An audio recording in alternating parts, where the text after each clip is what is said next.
কতটুকু একটা মেয়ে মলুয়া, সে কোথায় মনে সাহস এনে লড়াই করছে, আর তুই তুই এত তাড়াতাড়ি হেরে যাবি বলছিস? তুমি একদম মলুয়ার নাম আমার সামনে করবে না দিদি। ওর জন্য আজ সবকিছু শেষ হয়ে যাচ্ছে। আপনার পথের কাঁটা কে? মলুয়া তো। আর মলুয়ার গর্ভে সূর্যকুমারের সন্তান, হ্যাঁ তাই তো? তা এমন কিছু করুন না যাতে স্বয়ং রাজকুমার এই পথের কাঁটাকে নিজেই বিদেয় করার ব্যবস্থা করে।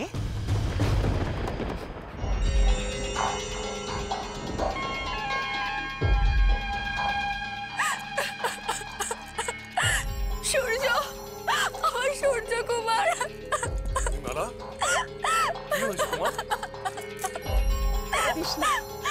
কাঁদিস না মা উর্মি, সবই আমাদের অদৃষ্ট। কি করবি বল? আমায় বলো কি হয়েছে তোমার? কি করে বলবে? একদিন যাকে রাজপ্রাসাদে আশ্রয় দিয়েছিল সেই ওর এত বড় ক্ষতি করতে চায়, ও নিজের মুখে বলবে কি করে? কে কে তোমার ক্ষতি করতে চায়? আমি তোমার স্বামী, তুমি আমায় বলো উর্মিমালা, কে? ক্ষতি মানে সামান্য ক্ষতি নয় রাজকুমার, আমার উর্মিমাকে প্রাণে মেরে ফেলতে চায়।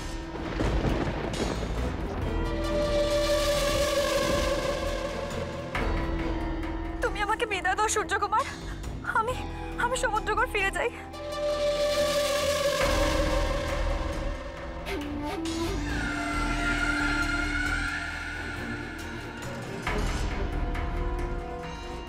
অসম্ভব, আমি তোমাকে ছেড়ে থাকতে পারবো না। তুমি আমার জীবন, আমার প্রাণ। আমি জানি আমি তোমার প্রাণ, কিন্তু আজ সেই প্রাণী যে বিপন্ন।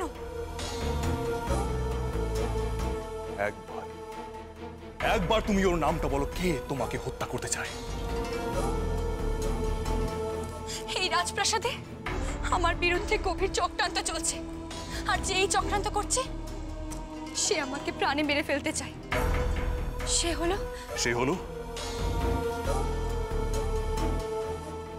মলুয়া। হ্যাঁ, মলুয়া, যে নিজেকে তোমার স্ত্রী বলে পরিচয় দিয়েছিল। সে যে একজন সামান্য দাসী। তার হয়তো এই দাসীর তোর ভালো লাগছে না, তাই সে আমাকে সরিয়ে আমার স্থান নিতে চাইছে, তোমার পার্টনারই হতে চাইছে। যে কেউ চাইলে তোমার পার্টনারই হতে পারবে না। আর আমি এটা ভেবে অবাক হচ্ছি, একদম সামান্য দাসী, এত বড় স্পর্ধা। তুমি কিছু একটা করো সূর্যকুমার, ওই দাসী আমার উর্মিমায়ের ক্ষতি করার আগে তুমি ওকে শাস্তি দাও। শাস্তি তো ওকে পেতেই হবে, এত বড় জঘন্য অপরাধ করার জন্য আমি ওকে ছাড়বো না। তাহলে ওকে ডেকে আনি। অপেক্ষা করছেন কিসের জন্য? এক্ষুনি ওকে আমার সামনে এনে হাজির করুন। এই যা যা যা, শিগগিরই বেদিনীকে ডেকে নিয়ে যা। আমার না খুব ভয় করছে সূর্যকুমার। ভয়? না না, তুমি কেন ভয় পাচ্ছ? আমি তো আছি। আমি থাকতে তোমার কেউ কোনোদিন ক্ষতি করতে পারবে না। না, তুমি না থাকলেও পারবে না। অতীতে আবার যা হওয়ার তোমার সন্তান আর ওই মলুয়ার হবে, আর ওদের সেই ক্ষতিটা করবে তুমি। চল চল চল। ওই যে মলুয়া এসে গেছে, এবার আমাকে হত্যা করবে। হিমালা, না, তোমাকে কেউ হত্যা করবে না। আমি তো আছি, শান্ত হও। এসো, বসো। কি হয়েছে? কেউ তোমায় হত্যা করবে না। আর এই দাসী, তোর এত বড় স্পর্ধা, তুই আমার পাট্টানি উর্মিমালার হত্যা করার পরিকল্পনা করেছিস। তোমাকে কেমন করে বুঝাই বুঝু পড়েছে? গুপ্ত হত্যার পরিকল্পনা তো উর্মিমালা করছে, তাও তোমার নিজের সন্তানকে। তুমি যে বাবা হতে চলেছ এই খবরটাও যে তুমি জানো লাইজু পড়েছ। আমি আর কিচ্ছু শুনতে চাই না। তুই শুধু আমার প্রশ্নের একটা উত্তর দে। তুই উর্মিমালার হত্যা করার পরিকল্পনা করেছিলি কিনা? বিশ্বাস করো, কাউকে হত্যা করার পরিকল্পনা করা আমি স্বপ্নেও ভাবতে পারবো না। মিথ্যে, ও মিথ্যে বলছে। তোমার কাছে শাস্তি পাওয়ার ভয় ও এখন মিথ্যে কথা বলছে। তাহলে উর্মিমালা কি মিথ্যে মিথ্যে তোর নামে এত বড় অভিযোগ করবে? আমি জানি না গো, ও কেন এমন করছে।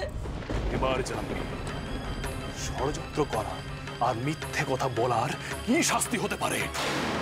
আয়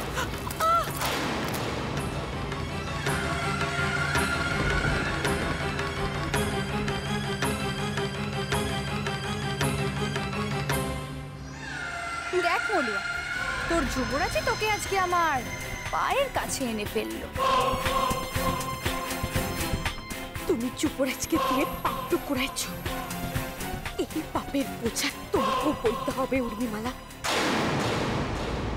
এই দাসীকে 50 ঘা চাবুক মারার ব্যবস্থা কর। এত বড় পাপটা করো নাই যুবরাজ, নিজের হাতে নিজের সন্তানকে শেষ করে দেওয়ার মতো অপরাধ করো নাই।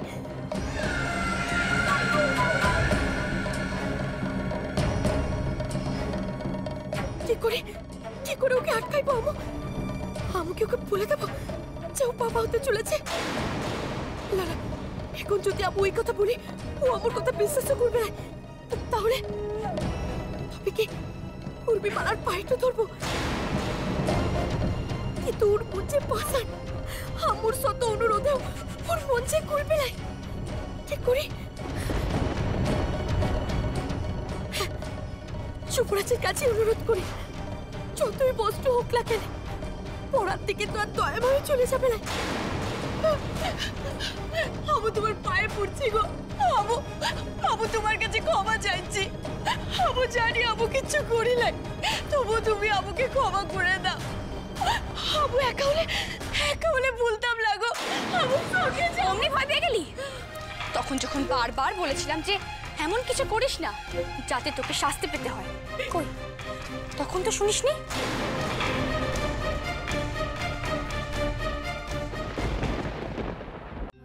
তোমার কি আগের কথা কিচ্ছু মনে নেই যুবরাজ?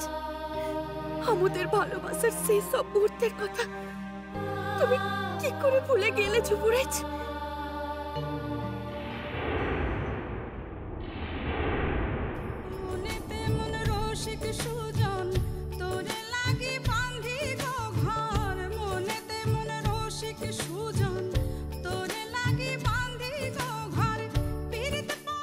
লজ্জা কিসের মলুয়া?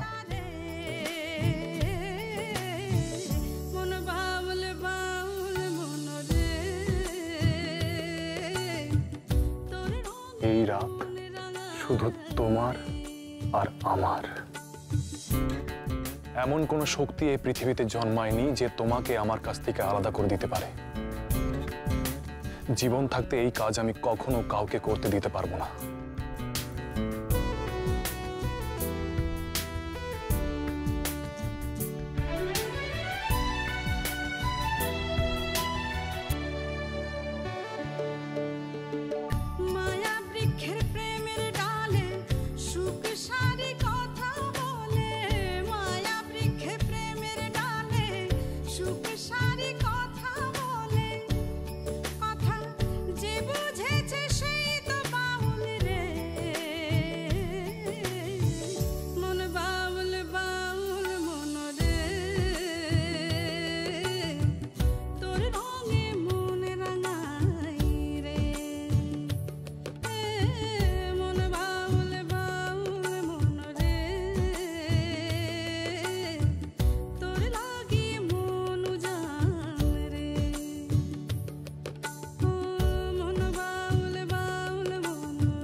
এসো, এই বেদিনীকে পিচ মোড়া করে বাঁধো, ওকে চাবুকের ঘা মারো।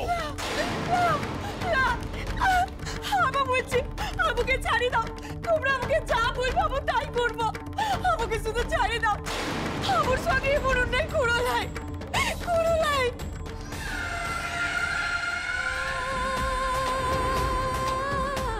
অনেক কষ্টের পর আমি তোমার কাছে পেয়েছি মলুয়া।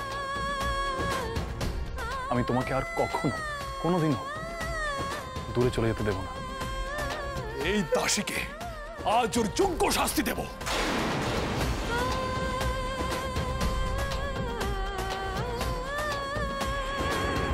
আমরা আর কেউ কোনোদিন কাউকে ছেড়ে যাব না মনুয়া। আমৃত্যু, এমনকি মৃত্যুর পরেও আমি তোমাকে ভুলব না।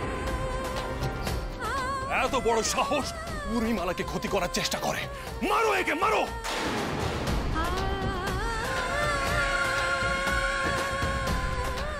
গুনে গুনে 50টা চাবুক না শেষ হওয়া পর্যন্ত মারতে থাকবে।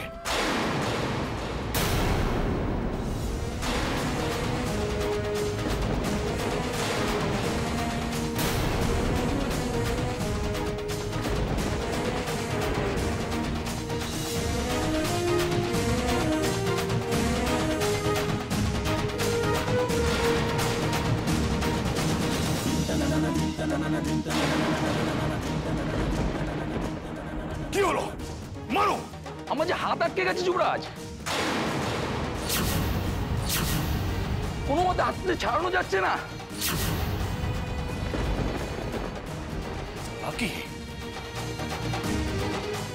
চালাকি করছিস আমার সাথে? হাত নিজে থেকে আটকে গেল। কাউকে কিচ্ছু করতে হবে না, আমাকে দে, আমি ওকে নিজের হাতে শাস্তি দেবো। দে। তুমি আজ নিজের হাতে তোমার সন্তানকে হত্যা করবে যুবরাজ। তোমার মলুয়াকে আঘাত করবে।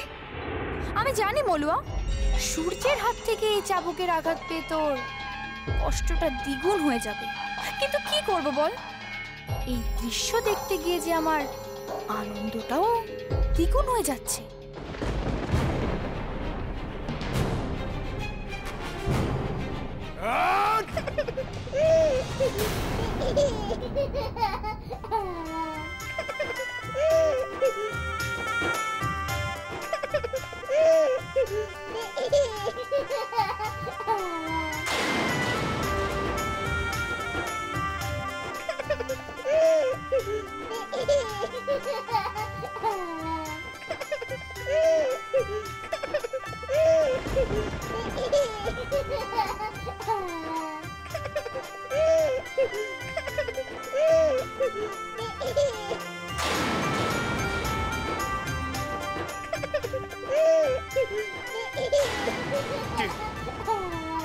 কার হাসির শব্দ?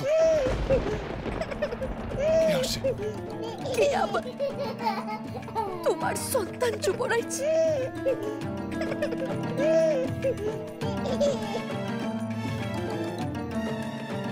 কে হাসবে? কই, আমরা তো কিছু শুনতে পাচ্ছি না। আমি পাচ্ছি।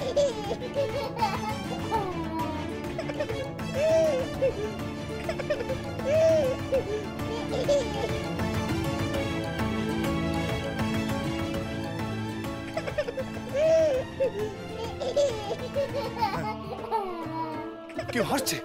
কেউ হাসছে না, তুমি ভুল করছো রাজকুমার।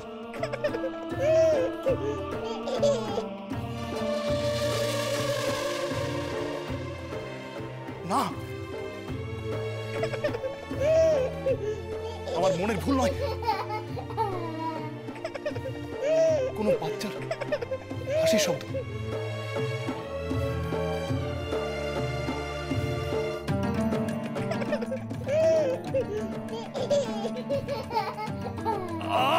না,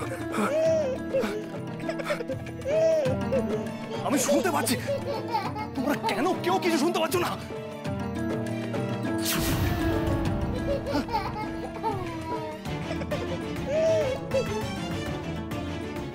ঠান্দি, ঠান্দি, সূর্য এরকম করছে কেন? ও কার হাসির শব্দ শুনতে পাচ্ছে? সত্যি তো আমরা তো কেউ কিছু শুনতে পাচ্ছি না। এই সবই মা বিশ্বহরীর লীলা খেলা। মা বিশ্বহরী নিজে দেবী হয়ে আরেকজন নারীর উপর এই অত্যাচার কিছুতেই হতে দেবেন না। তার উপর মলুয়া মা বিশ্বহরীর ভক্ত। সেবার দেখলে না, বিশ্বহরীকে তুষ্ট করে আমাদের সূর্যের প্রাণ ফিরিয়ে আনলো। আর